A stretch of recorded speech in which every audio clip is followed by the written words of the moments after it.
আজকে স্বরূপনগর পত্রিকার অনলাইনে আমাদের সাথে থাকার জন্য আপনাদেরকে সাধুবাদ জানাই। আমি সৈয়দ রেজওয়ানুল হাবিব। আপনারা দেখছেন আজকের বিশেষ খবর। আগামী দোল ও হোলি উৎসবকে সামনে নিয়ে স্বরূপনগর পুলিশ প্রশাসনের শান্তির বৈঠক। আপনারা দেখছেন সেই বিশেষ মুহূর্তে ধারণকৃত ভিডিও চিত্র আজকের স্বরূপনগর পত্রিকার অনলাইনে। আগামী 14ই মার্চ সারা রাজ্যের সাথে সাথে স্বরূপনগর ব্লকেরও অনুষ্ঠিত হবে দোল উৎসব।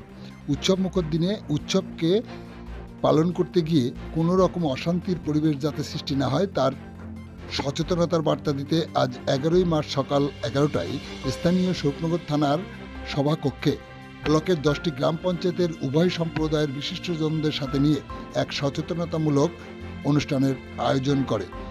এ সময় উপস্থিত ছিলেন স্বরূপনগর থানার ভারপ্রাপ্ত আধিকারিক অরিন্দম হালদার, এসআই কৃষ্ণদাস ঘোষ, স্বরূপনগর ব্লকের যুগ্ম সমষ্টি উন্নয়ন আধিকারিক সহ আগত বিশিষ্টজনেরা।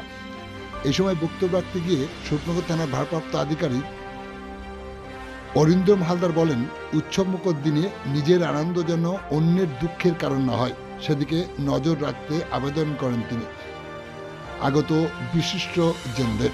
তিনি বলেন, স্বরূপনগর থানা এলাকায় সুষ্ঠু সুন্দর পরিবেশ বজায় রাখতে স্বরূপনগর থানা পুলিশ প্রশাসন দৃঢ় প্রতিজ্ঞ।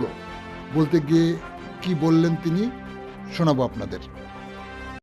যারা উপস্থিত আছেন মূলত আপনারা সবাই জানেন কয়েকদিন পরে 14 তারিখে হচ্ছে হোলি উৎসব আছে। হোলি বা দোলযাত্রা উৎসব আমাদের এখানে মূলত দোলযাত্রা উৎসব হিসেবে বেশি করি।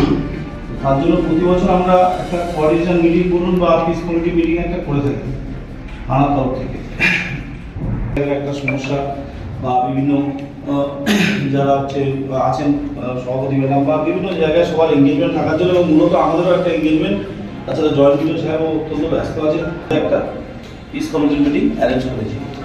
এই মিটিংয়ের মূল বক্তব্য কিছু না, আপনারা সবাই কম বেশি অবগত আছেন যে এই হোলি বা দোলযাত্রা যেটাই বলুন এটা প্রতি বছরের ন্যায় এবছরও হবে। মানে এগুলো শান্তিপূর্ণভাবে যাতে হয়, যাতে কোনো রকম ল অ্যান্ড অর্ডার পরিস্থিতি তৈরি না হয়, সব দিক থেকে যাতে শান্তি শৃঙ্খলা বজায় থাকে এবং আপনাদের যাতে সহযোগিতা আমরা পাই সেই ব্যাপারে মূলত এই মিটিংগুলো